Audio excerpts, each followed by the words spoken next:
असं आहे की परिवहन मंत्री आणि बाकीचे अधिकारी आम्ही या ठिकाणी कृषी समितीच्या बरोबर चर्चा करायला बसतो. त्याचं महत्त्वाचं कारण माझ्या दृष्टीनं महाराष्ट्रातला जो प्रवासी आहे तो प्रवासी अत्यंत महत्त्वाचा घटक आहे. गेले 2 महिने या संपाच्यामुळं प्रवाशांची जी स्थिती झाली त्याच्याबद्दलचं वर्णन न केलेलं बरं. एकंदर दुसरं एक संकट आता सगळ्या देशावर महाराष्ट्रावर आलं आहे आणि ते म्हणजे या करोनाचा हा नवा अवतार आपण गेले काही दिवस बघतो. या सगळ्या गोष्टीचा परिणाम महाराष्ट्र राज्याच्या अर्थकारणावर विपरीत होतो आहे आणि असा परिणाम होत असतानाही राज्य सरकारला त्याची मोठी किंमत देण्याची आर्थिक किंमत देण्याची स्थिती असतानासुद्धा माझ्या मते परिवहन खात्याचे मंत्री आणि त्यांच्या अधिकाऱ्यांनी जेवढं जास्त करता येईल तेवढा करण्याच्या बद्दलचा प्रयत्न केला आणि तो प्रयत्न या ठिकाणी त्यांनी कृषी समितीच्या लोकांच्या समोर मांडल्याच्यानंतर कृषी समितीच्या सदस्यांचेही काही प्रश्न आहेत जे सरकारच्या निर्णयामध्ये काही कमतरता आहेत, काही अनावधित आहेत.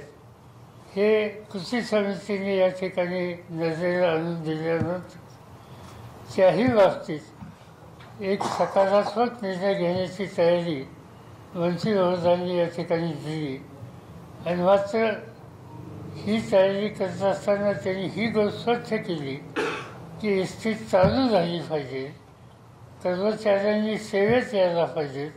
या तुमच्या मनातल्या ज्या शंका आहेत मग त्या कार्यवाहीच्या असतील आणि वेतनाच्या अनावधीच्या असतील किंवा आणखीन काय असतील त्याच्याबद्दल आपण पॉझिटिव्ह अप्रोच घेऊन बसून याचा मार्ग काढू शकू.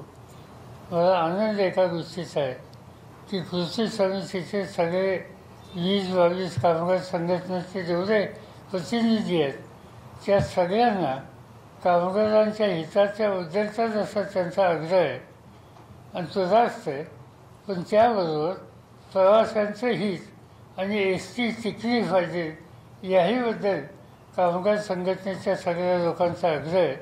त्यामुळे त्यांचाही एकंदर दृष्टिकोन हा सकारात्मक आहे. त्या सकारात्मक दृष्टिकोनातून त्यांनी आव्हान आज महाराष्ट्रातल्या एस टी कर्मचाऱ्यांना केलेलं आहे. माझं विनंती आहे या सगळ्या कर्मचाऱ्यांना की शेवटी आपली बांधिलकी प्रवाशांची आहे आणि ती प्रवाशांची बांधिलकी लक्षामध्ये घेऊन आपल्या सहकार्याने जे आव्हान आपल्याला केलं आणि राज्य सरकारच्या वतीनं माननीय मंत्री महोदयांनी जी सकारात्मक भूमिका घेतली याचा गांभीर्याने विचार करावा आणि एकंदरीत ही एस टी पूर्ववत कशी चालू राहील याची काळजी घ्यावी एवढंच मला सुचायचं.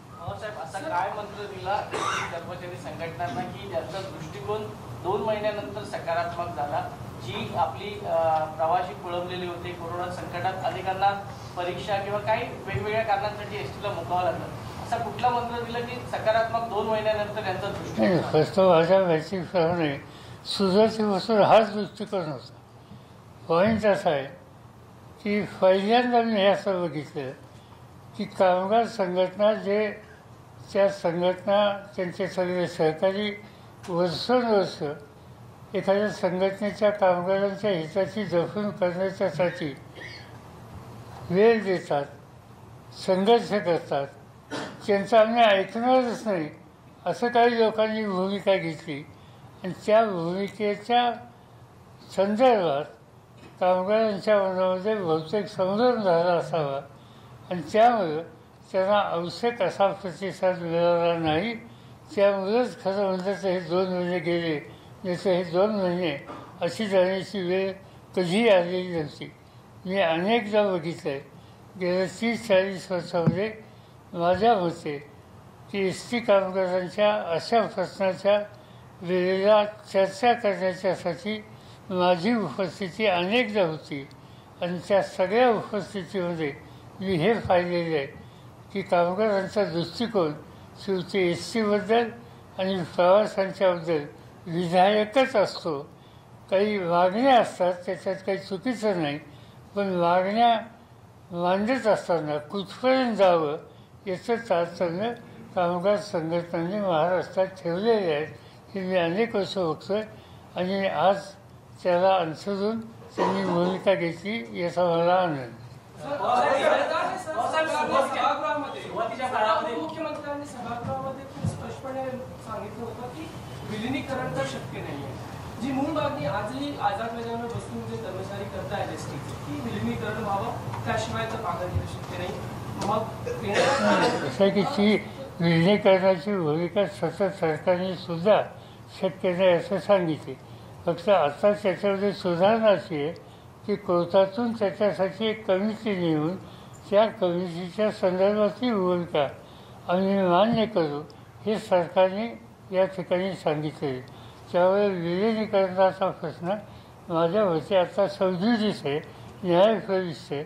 न्यायप्रविष्टेवर भाष्य करणं हे आपल्या दोघांच्या हिताचं नाही.